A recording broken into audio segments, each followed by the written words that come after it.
Yes, that feels great, doesn't it? How's that shampoo scalp massage feel? Okay, get out of here.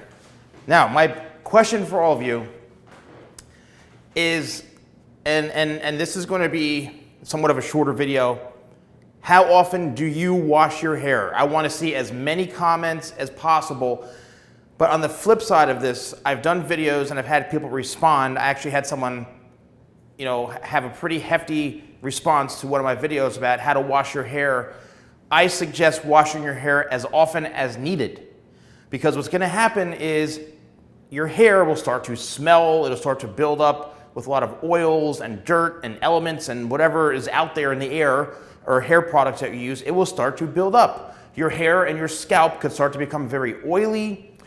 It could get either very, very dry. It really depends on what's best for your hair. If you're one of those people who literally does not wash your hair anymore, and you went through some phases and you were okay with your hair smelling disgusting and having it oily and greasy for like 4 weeks to get over the issue of not washing your hair, then fine. But please let me know in the comments below, how do you wash your hair? How often do you wash your hair? Are you someone who actually has gone through the process of completely eliminating shampoo from your life?